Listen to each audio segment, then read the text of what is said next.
ये पहला चैप्टर जो क्लास 10th में है वो ये है the rise of nationalism in Europe. तो सबसे पहला पॉइंट तो ये है कि जो नेशनलिज्म में ISM लगा हुआ है, उससे पहले का वर्ड हम देखें तो ये नेशन किसको कहते हैं और नेशन कैसे बनता है, नेशन वर्ड कब आया, ये हमारे दिमाग में ये तमाम क्वेश्चंस आने लगते हैं जब हम वर्ड नेशनलिज्म को सुनते हैं। क्योंकि आजकल आप जो भी डिबेट्स न्यूज़पेपर में, इलेक्ट्रॉनिक मीडिया में देखेंगे तो आपको ये वर्ड नेशनलिज्म कंटिन्यूस यूज़ में आपको दिखेगा। तो नेशनलिज्म को समझने से पहले हम ये समझते हैं कि आखिर नेशन क्या है। नेशन क्या है? तो नेशन की एक ट्रेडिशनल जो है हमारे पास एक डेफिनेशन है नेशन के मुताबिक। नेशन का जो सबसे पहला वर्ड है वो ये है कि शेयर्ड हिस्ट्री की नेशन में बात होती है। शेयर्ड हिस्ट्री क्या है? कॉमन लैंग्वेज, रेस, रिलीजन और territory, common aspiration for future. जब हम बात करते हैं शेयर्ड हिस्ट्री की, तो शेयर्ड हिस्ट्री का मतलब ये होता है कि हम कुछ ऐसी तारीख में बिलीव करते हैं जिससे तमाम कम्युनिटीज़ अपने आप को जोड़ पाती हैं। तो शेयर्ड हिस्ट्री में आप इंडिया के अगर केस में कहें तो चूँकि आज ही हमारा जो है इंडिपेंडेंस डे था, तो जब हम बात गांधी जी की करते हैं तो तमाम इंडियंस जो है अपने आप को गांधी जी के फ्रीडम स्ट्रगल से जोड़ पाते हैं। उसी तरीके से नेशन के अदर कंपोनेंट्स भी हैं जिसमें कॉमन लैंग्वेज है, रेस है, एक ही ज़बान बोलने वाले लोग हों, एक नस्ल के हों, एक मज़हब के हों और एक टेरिटरी में रह रहे हों। तो ये तमाम चीज़ें एक नेशन का कंपोनेंट है। लेकिन क्या सिर्फ इसी तरीके से नेशन को डिफ़ाइन किया जा सकता है? तो ये एक ट्रेडिशनल डिफिनेशन है। उसके अलावा अर्नेस्ट रेनन ने एक डिफिनेशन दिया है जो आपकी किताब में भी डिस्कस किया गया है। वो डिफिनेशन आखिर नेशन का क्या है? तो पहली बात उन्होंने कही है कि nation is the culmination of a long past of endeavours, sacrifice and devotion. जब नेशन की हम बात करते हैं तो एक लॉन्ग पास्ट की बात करते हैं। आखिर वो लॉन्ग पास्ट क्या है? लॉन्ग पास्ट में हम सेक्रीफाइस की, कुर्बानी की बात करते हैं, डिवोशन की बात करते हैं। आखिर ये चीज़ें हैं क्या?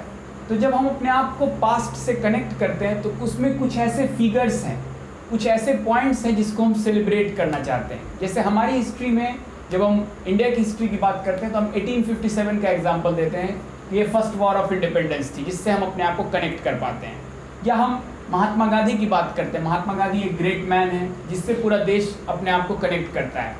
या फिर हम जवाहरलाल नेहरू की बात करते हैं, ये तमाम वो लीडर्स थे जिन्होंने फ्रीडम स्ट्रगल के दौरान कुर्बानियाँ दी जिसकी वजह से हमारा देश जो है भारत आज़ाद हुआ। मौलाना अबुल कलाम आज़ाद की बात करते हैं। तो नेशन को डिफाइन करने में कुछ हीरोज़ की बात होती है, कुछ इवेंट्स की बात होती है, जिससे कुछ ऐसी चीज़ों की बात होती है जिसको हम सेलिब्रेट करना चाहते हैं। हम ये कहते हैं फ़ख्र से कि ये हमारे नेशन के लोगों ने किया है। A heroic past, great man, glory, that is the social capital upon one basis and national idea. यही एक नेशनल आइडिया है। उसमें कुछ ऐसे इवेंट्स होते हैं जिससे हम अपने आप को कनेक्ट कर पाते हैं।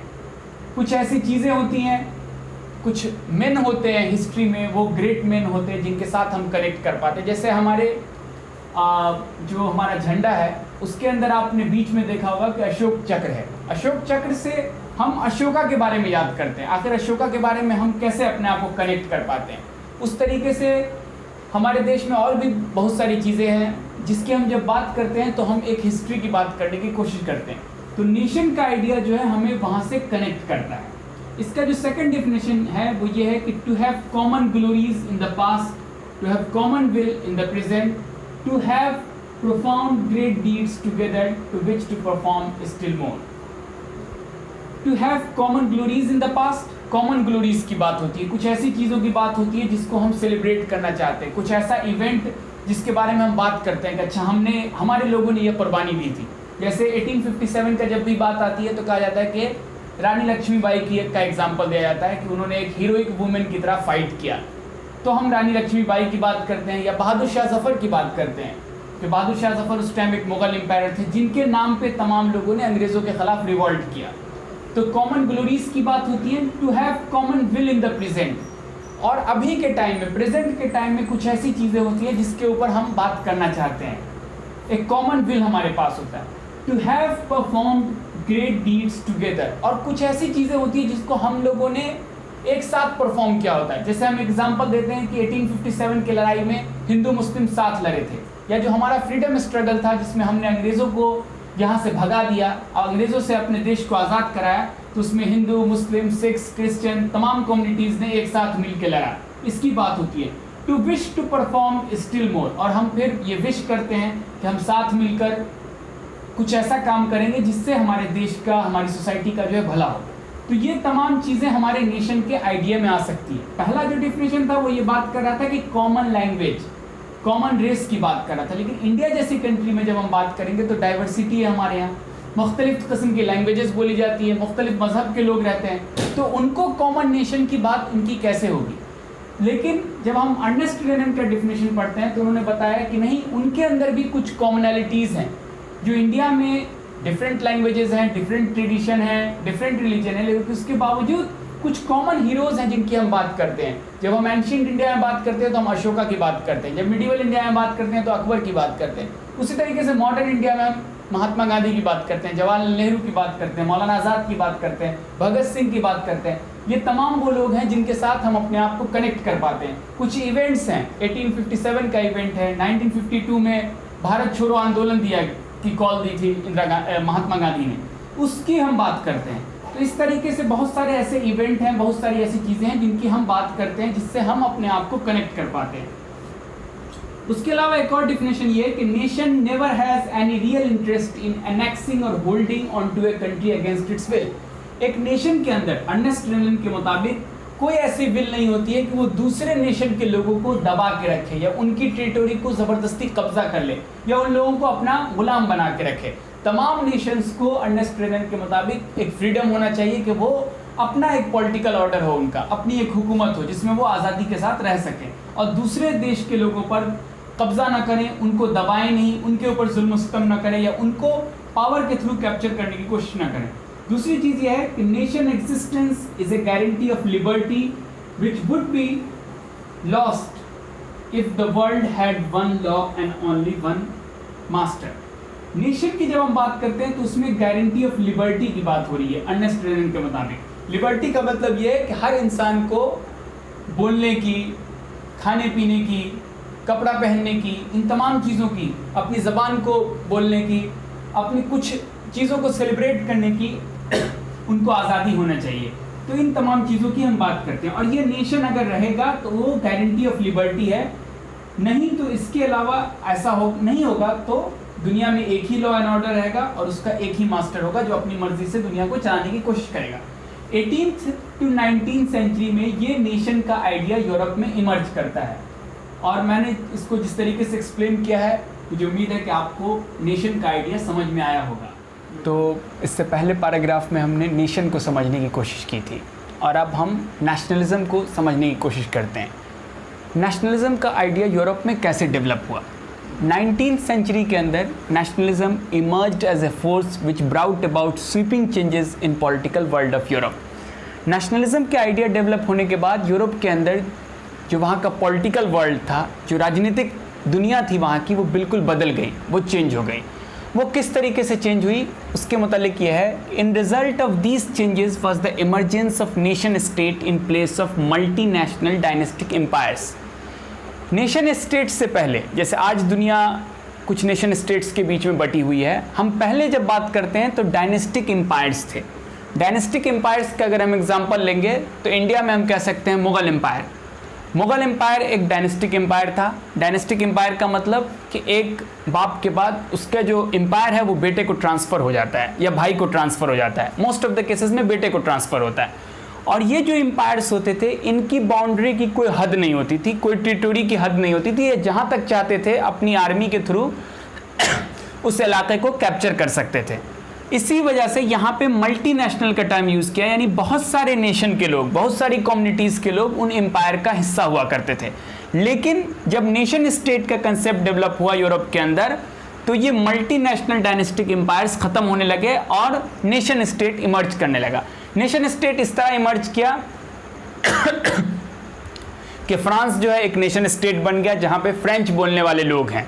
उसी तरीके से जर्मनी और इटली नेशन स्टेट के तौर पर डेवलप नहीं हुए थे, लेकिन बाद में वो एक एज ए नेशन स्टेट जो है डेवलप हुए वहाँ, और उनके अंदर एक कॉमन नेशनलिटी के लोग, एक कॉमन लैंग्वेज के लोग रहने लगे। जैसे जर्मन नेशनलिज्म इस तरह इमर्ज की कि वहां पे जो ज़्यादातर लोग हैं वो जर्मन बोल रहे हैं, इसी वजह से जर्मन नेशनलिज्म एग्जिस्ट की और जर्मनी एक नेशन बन गया।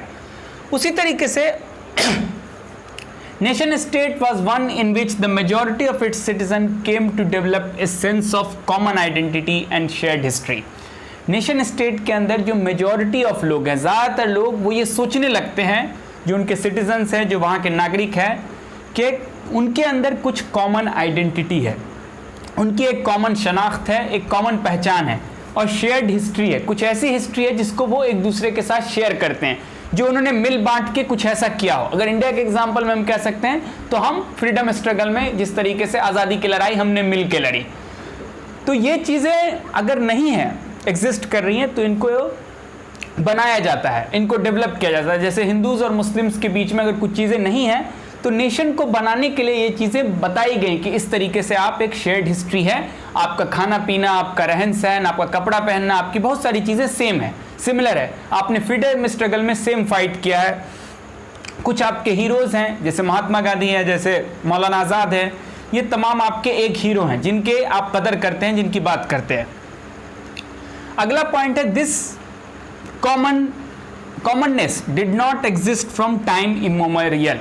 ये जो कॉमननेस है, ये जो कॉमननेस की बात हो रही है, ऐसा नहीं है कि बहुत पहले से एग्जिस्ट कर रही है। टाइम इमोमेरियल का मतलब यानी बहुत पहले से नहीं एग्जिस्ट कर रही है, ये चीज़ें एग्जिस्ट नहीं करती हैं। It was forge through struggles through the actions of leaders and common people.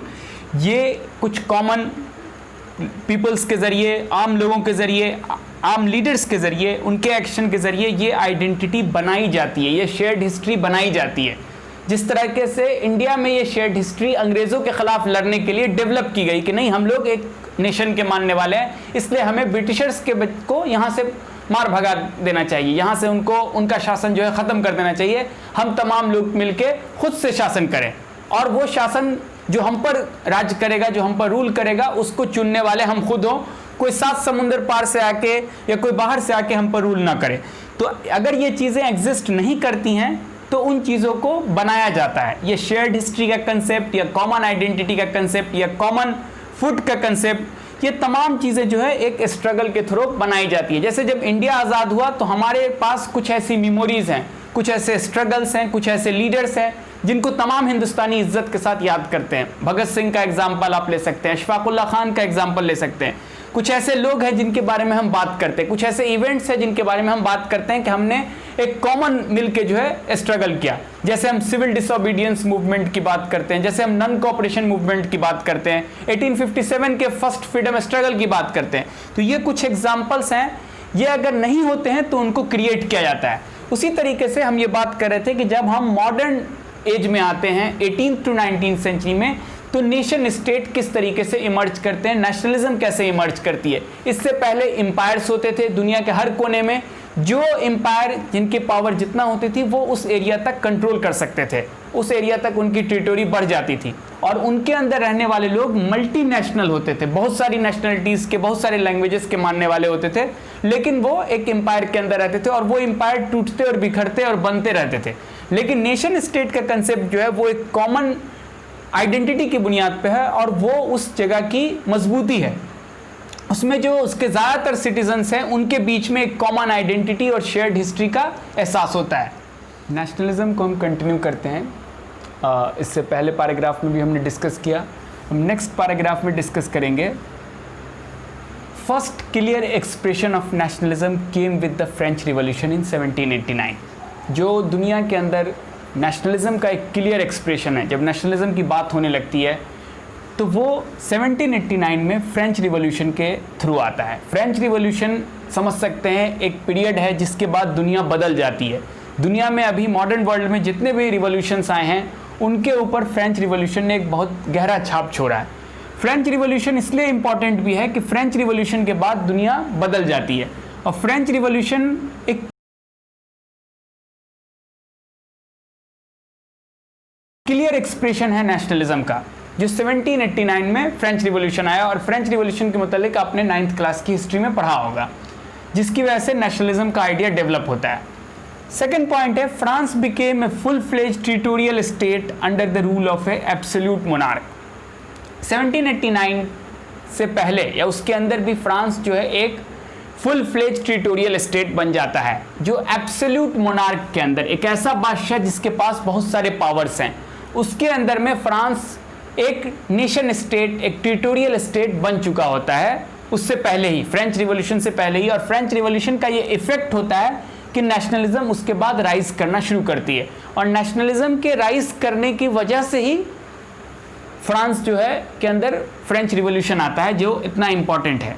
Third point है, the revolution proclaim that it was the people who would constitute the nation and shape it's destiny.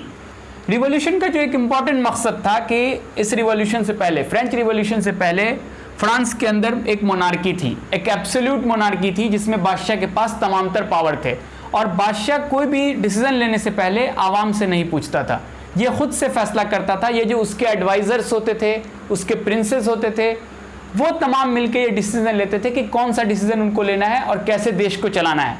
उसमें लोगों का कोई role नहीं होता था।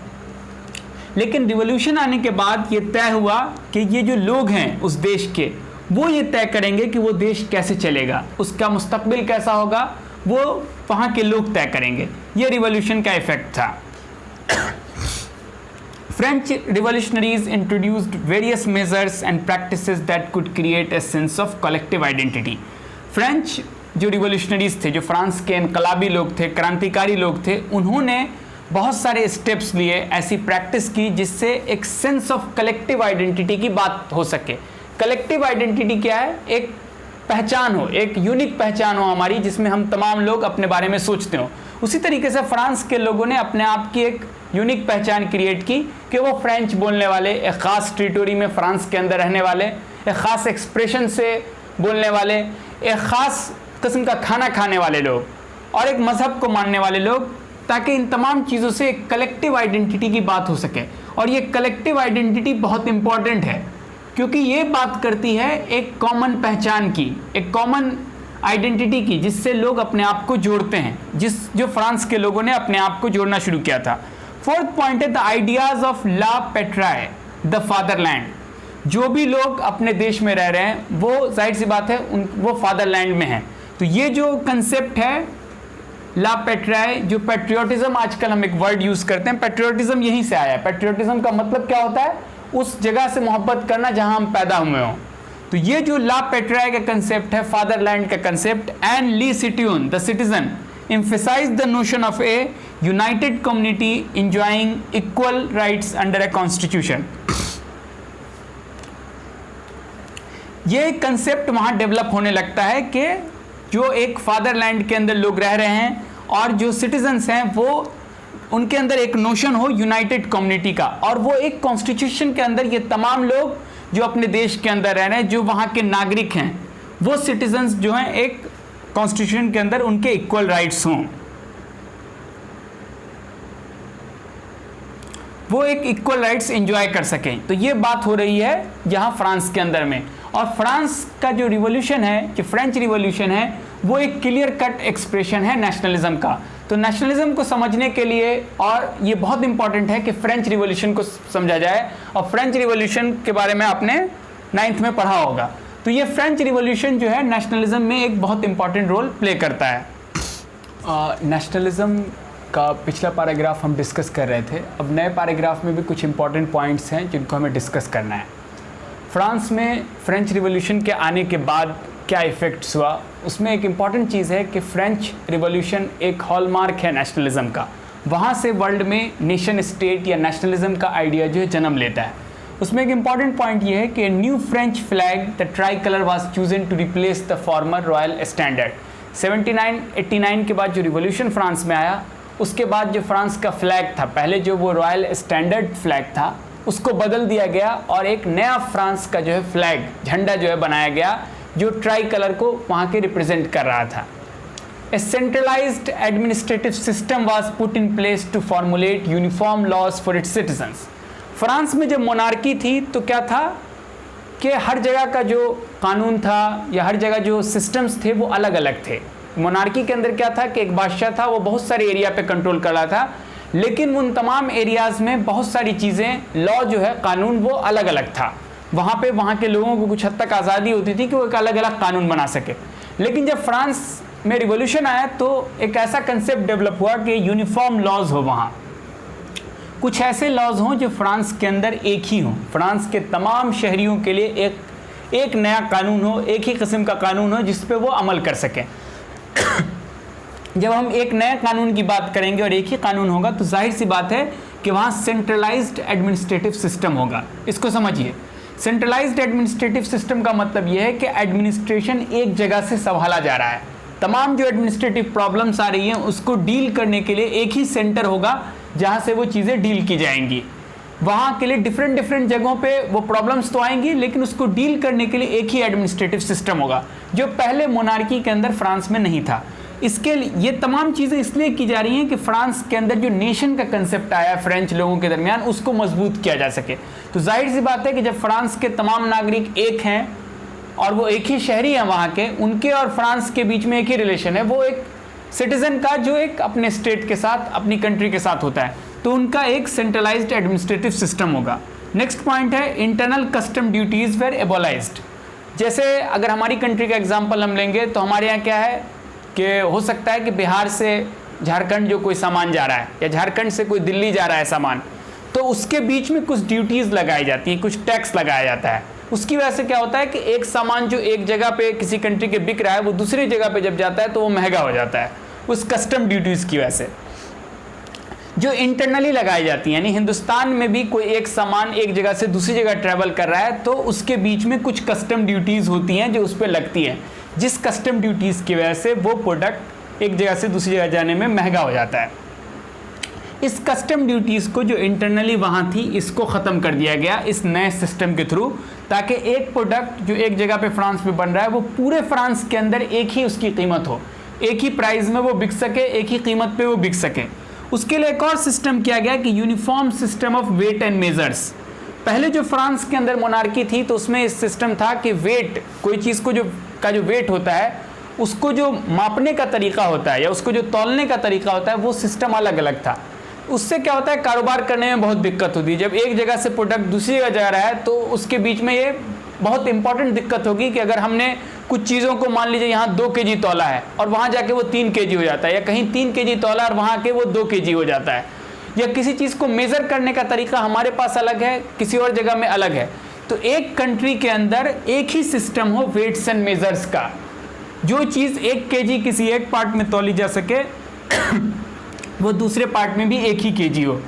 तो एक यूनिफॉर्म सिस्टम बनाया गया वेट्स और मेजर्स का, जिसके ज़रिए किसी भी चीज़ को तौला जा सके तो वो एक ही तरह हो। इससे फ़ायदा हो रहा है कि जो इंटरनली ट्रेड है वो फ्रांस के अंदर बढ़ने लगता है।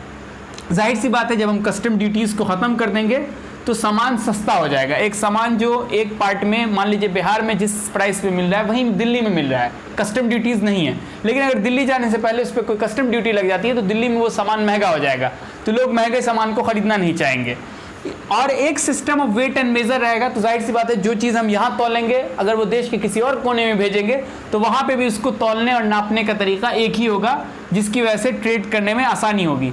और ये तमाम चीज़ें इसलिए भी की जा रही हैं ताकि जो सिटीजन्स हैं, वहाँ के शहरी जो हैं, वो नागरिक हैं, वो अपने आप को एक देश का नागरिक समझ सके, उनके बीच में कोई डिफरेंसेस नहीं हो, उनको ऐसा लगे कि नहीं हम तमाम लोग एक ही हैं, एक लैंग्वेज को बोलने वाले हैं, एक ही तरह के सिस्टम को मानते हैं, एक ही तरह के कानून को हम मानते हैं। डिफरेंट लोगों के लिए अलग अलग कानून नहीं है, एक ही किस्म का कानून है, और तमाम लोगों के लिए एक ही तरह का ट्रेड की भी जो तरीके हैं वो एक हैं, क्योंकि कस्टम ड्यूटीज़ नहीं लग रही है। तो एक प्रोडक्ट जो फ्रांस के पेरिस में एक रेट पे बिक रहा है वो फ्रांस के दूसरे इलाके में भी वही रेट में बिकेगा।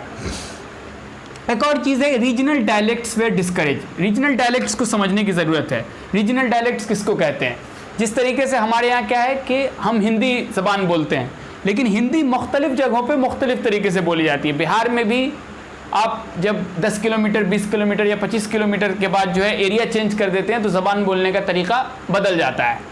या बिहार से यूपी जाते हैं तो हो सकता है ज़बान जो लिखी जा रही है वो हिंदी ही है लेकिन बोलने का तरीका अलग अलग है, या लिखने वाली ज़बान उर्दू हो सकती है लेकिन बोलते हैं उसको अलग अलग तरीके से।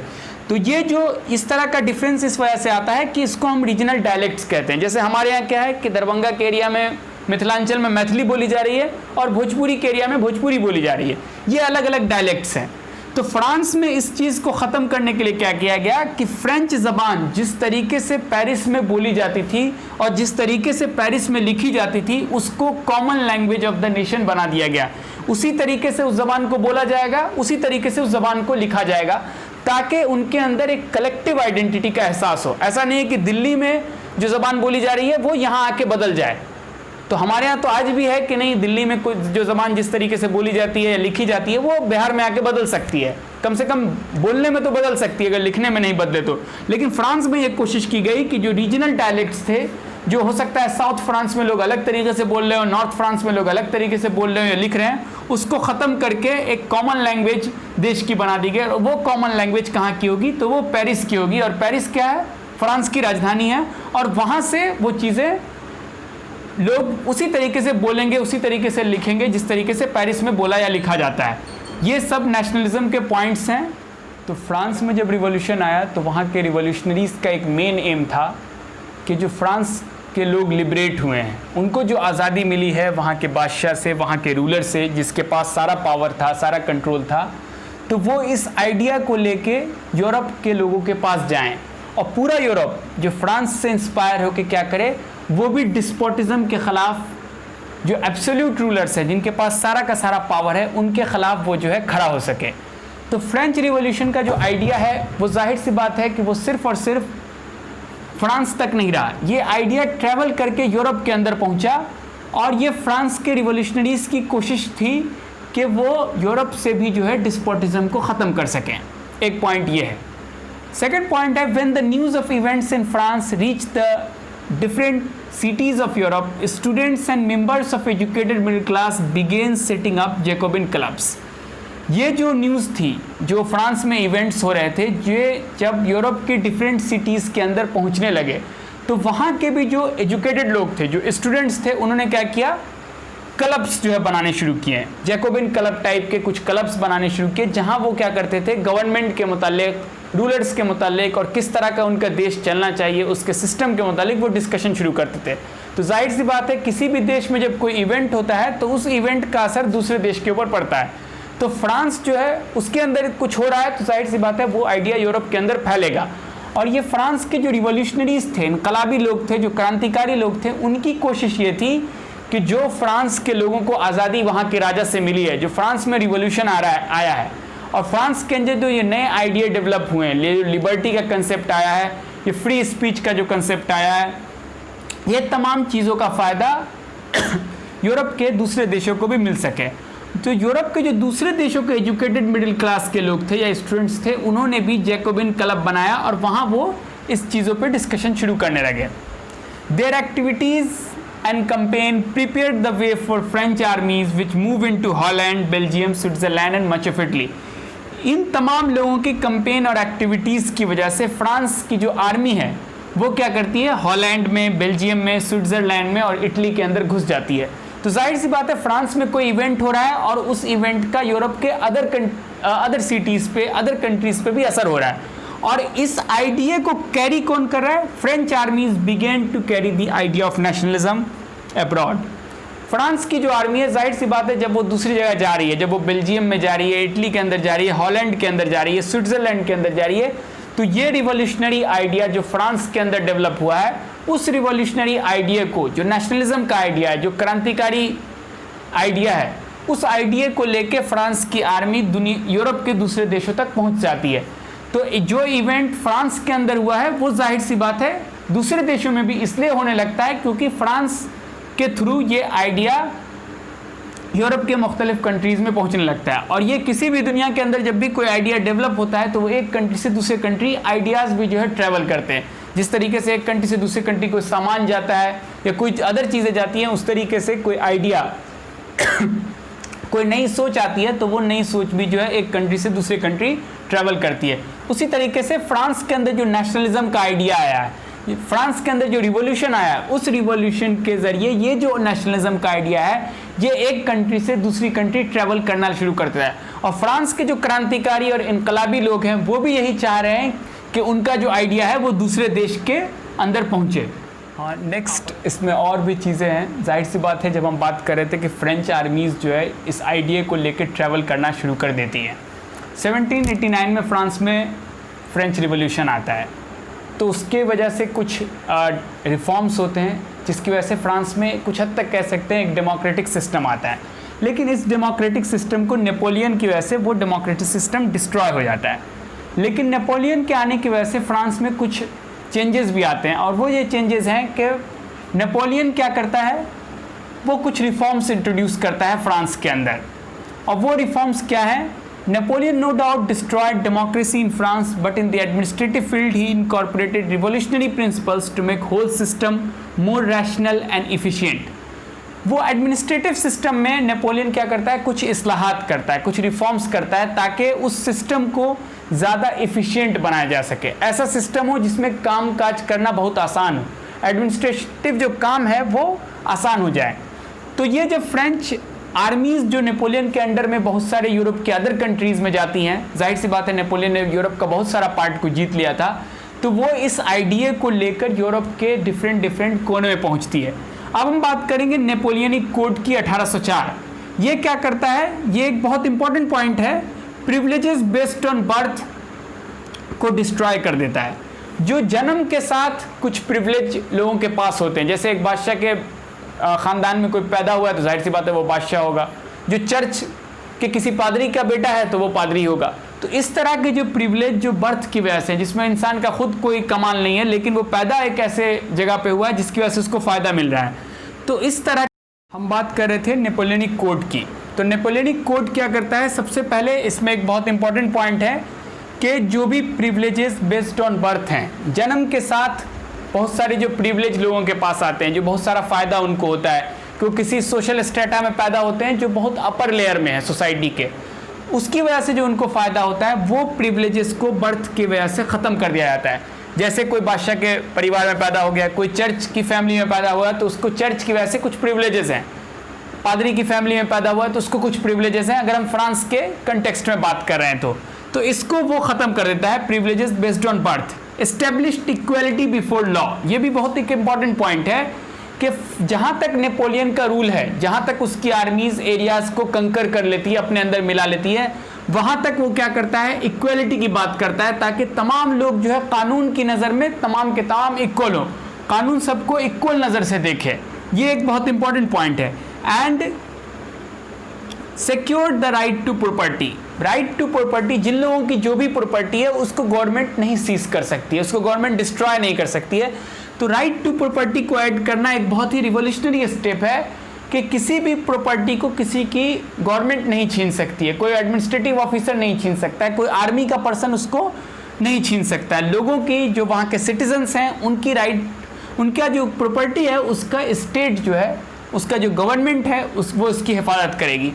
नेक्स्ट पॉइंट है, this code was exported two reasons under French control. जाहिर सी बात है कि जहाँ जहाँ पे फ्रांस का कंट्रोल था, जहाँ जहाँ पे फ्रेंच आर्मीज़ ने कंट्रोल कर लिया था नेपोलियन के अंडर में, वो तमाम जगहों पे नेपोलियनिक कोड को इम्प्लीमेंट किया जाता है। ये भी नेपोलियन का एक बहुत ही रिवोल्यूशनरी कदम था कि ये चीज़ें न सिर्फ फ्रांस में रहती है बल्कि फ्रांस से यूरोप में भी एक्सपोर्ट होती हैं, वहाँ तक भी जाती हैं। नेक्स्ट पॉइंट है, abolish the feudal system and forced and freed peasantry from serfdom. सबसे पहली चीज़ ये है कि जो फ्यूडल सिस्टम था यूरोप के अंदर, ना सिर्फ फ्रांस के अंदर, फ्यूडल सिस्टम में क्या था कि कुछ लैंडलॉर्ड होते थे, बड़े बड़े ज़मींदार होते थे जिनको फ्यूडल लैंडलॉर्ड कहते हैं। वो क्या करते थे, अपने अंदर किसानों को रखते थे और किसान उनकी ज़मीन पे खेती करते थे और खेती का कुछ ही पार्ट जो है वो किसानों के पास रहता था, बाकी ज़्यादातर हिस्सा लैंडलॉर्ड के पास चला जाता था और वो लैंडलॉर्ड अपने पास उसको कलेक्ट करके, उस टैक्स को कलेक्ट करके वो बादशाह तक पहुंचाते थे। तो ये एक सिस्टम था जिसमें किसानों का के साथ बहुत नाइंसाफ़ी होती थी। जाहिर सी बात है, ज़्यादा जो परिश्रम है, लेबर उनका होता था, काम वो करते थे, लेकिन उसका फ़ायदा लैंडलॉर्ड को मिलता था। तो नेपोलियनिक कोड के अंदर इसको जो है ख़त्म कर दिया गया, फ्यूडल सिस्टम को ख़त्म कर दिया, जिसकी वजह से किसान जो है वो सर्फडम से आज़ाद हो गए। जो फ्यूडल लैंडलॉर्ड के अंदर उनको सताया जाता था, थकाया जाता था, उस तरह की चीज़ से वो आज़ाद हो गए। और ये जो सिस्टम चल रहा था उससे किसानों को ये होता था कि वो बहुत कुछ पैदा करते थे अनाज, लेकिन उसका ज़्यादातर हिस्सा लैंडलॉर्ड के पास चला जाता था। तो नेपोलियनिक कोड की जब हम बात करेंगे तो फ्रेंच रिवॉल्यूशन के बाद ऑल्दो नेपोलियनिक कोड में एक चीज़ ये है कि नेपोलियन की वजह से फ्रांस में डेमोक्रेसी ख़त्म हो गई, लेकिन नेपोलियन की आर्मी जहाँ जहाँ गई वहाँ उसने इस कोड को एक्सपोर्ट किया। और ये कोड उस वक्त के हिसाब से एक बहुत ही रिवोल्यूशनरी आइडिया था, जिसमें बहुत सारी ऐसी चीज़ें की गई जो मॉडर्न सिस्टम के हिसाब से बहुत एफिशिएंट है। नेपोलियनिक कोड ऑफ कंडक्ट का एक और बहुत बड़ा फ़ायदा वो ये हुआ कि जब यूनिफॉर्म लॉज होंगे और वेट और मेज़र का सिस्टम एक ही होगा और एक कॉमन नेशनल करेंसी होगी, तो जाहिर सी बात है करेंसी का बहुत ही इंपॉर्टेंट रोल होता है ट्रेड के अंदर। तिजारत जब होती है, जब एक ही सिक्का या एक ही रुपया आपका एक जगह से दूसरी जगह चल जाता है, तो आपको ट्रेड करने में बहुत आसानी होती है, या जो लॉज होते हैं वो बहुत आसान होते हैं, एक ही किस्म के लॉज होते हैं, या वेट करने का जो सिस्टम है या तो वो एक होता है। तो उससे ये फ़ायदा होता है कि आपका जो बिज़नेस है वो स्ट्रांग हो जाता है। तो जो small scale producers of goods थे, जो किसी भी तरीके का गुड्स जो है वो प्रोड्यूस करते थे, जैसे खेती बाड़ी करते थे, उनके वो जो गुड्स हैं, जैसे गन्ना का एग्जांपल ले सकते हैं, इस तरह की चीज़ें, या जो छोटा मोटा बिजनेस करते थे, उनके लिए भी फ़ायदा था कि वो एक जगह से दूसरी जगह जो है अपने सामान को आसानी से पहुंचा सकते हैं। और उसके फ़ायदे की वजह ये थी कि यूनिफॉर्म लॉज थे और वेट का सिस्टम एक स्टैंडर्ड वेट का सिस्टम था। एक जगह जो वेट करते थे लोग, वो दूसरी जगह भी उसकी वैल्यू एक ही थी। और नेशनल करेंसी एक होने की वजह से ये तमाम चीज़ें, जो मूवमेंट होता था गुड्स का, जो सामानों का एक जगह से दूसरी जगह जाना होता था, वो बहुत आसान हो गया था। इससे बिजनेसमैन को ख़ास तौर पे बहुत फ़ायदा हुआ, या जो स्मॉल स्केल प्रोड्यूसर्स थे उनको भी बहुत ज़्यादा फ़ायदा हुआ। लेकिन नेपोलियनिक कोड के इन तमाम फ़ायदों के बावजूद उसके कुछ लॉस भी हैं और कुछ लिमिटेशंस भी हैं। वो इसकी वजह है कि आखिर फ्रांस की जो आर्मी थी उसको जाहिर सी बात है यूरोप का तमाम इलाके को कंकर करना था। वो ये चाहती थी, नेपोलियन ये चाहता था कि वो यूरोप के पूरे इलाके को जीत ले। तो उसको जीतने के लिए उसने क्या किया, टैक्सेशन को बढ़ा दिया। जाहिर सी बात है जब टैक्सेशन बढ़ाएंगे तो टैक्सेशन लोगों से ही टैक्स कलेक्ट किया जाता है। तो जब लोगों से ज़्यादा टैक्स कलेक्ट किया गया तो उनके अंदर एक नाराज़गी की भावना बढ़ने लगी। सेंसरशिप, यानी नेपोलियन ने बहुत सारी जगह पे जहाँ पे उसका कंट्रोल था, वहाँ पे कुछ चीज़ों को जो उसको सही नहीं लगती थी उसको बंद कर दिया, या चीज़ों को सेंसर करना शुरू किया, यानी लोग उसके खिलाफ नहीं बोल सकते थे, आवाज़ नहीं उठा सकते थे। First conscription into French armies, और जाहिर सी बात है फ्रांस की आर्मी को लड़ने के लिए लगातार लोगों की ज़रूरत होती थी, और वो लोगों की ज़रूरत इसी तरीके से तय होती कि लोग फ्रेंच आर्मी में जाएं, वो ज्वाइन करें। लेकिन जब वो अपनी मर्ज़ी से ज्वाइन नहीं करते थे तो बहुत सारे लोगों को ज़बरदस्ती फ्रांस की आर्मी में ज्वाइन करवाया जाता था, जिसकी वजह से ये तमाम जो एडवांटेजेस, जो बहुत सारा फ़ायदा administrative changes Napoleonic code of conduct की वजह से हुआ, जो एडमिनिस्ट्रेटिव चेंजेस उसने किए उससे जितने फ़ायदे हुए, लेकिन इन तमाम फ़ायदों की वजह से ये जो है इसका बहुत बड़ा नुकसान है, और ये एडवांटेज को कम कर देता है इस मुकाबले में। तो नेपोलियनिक कोड ऑफ कंडक्ट जाहिर सी बात है अपने हिसाब से बहुत रिवोल्यूशनरी था। उसने यूरोप के और फ्रांस के लोगों को बहुत हेल्प किया, और उसने एक रिवोल्यूशनरी आइडिया भी डेवलप किया। लेकिन चूंकि नेपोलियन का मिशन था कि फ्रांस को कंकर करना है, फ्रांस को जीतना है, और फ्रांस के अलावा पूरे यूरोप को कंकर करना है, एक आर्मी की ज़रूरत है जिससे पूरे यूरोप के ऊपर कंट्रोल बनाया जा सके। तो उसकी वजह से उसने वहाँ क्या किया, जिन इलाकों को जीता वहाँ पे टैक्सेशन ज़बरदस्ती बढ़ा दिया, सेंसरशिप बढ़ा दी, लोगों को ज़बरदस्ती आर्मी में ज्वाइन करने को कहने लगे। तो उसकी वजह से लोगों के अंदर नाराज़गी बढ़ने लगी। तो इन तमाम एडवांटेजेस के साथ साथ अगर आप कह सकते हैं कि जो एडमिनिस्ट्रेटिव चेंज उसने किए, कुछ जो है इसके डिसएडवांटेजेस भी हैं। ये जो है आपका पूरा चैप्टर जो है लगभग ये क्लास जो है कंप्लीट होती है। इस चैप्टर का जो अगला पार्ट है the making of nationalism in Europe, वो इंशाल्लाह हम अगली क्लास में उसको डिस्कस करेंगे।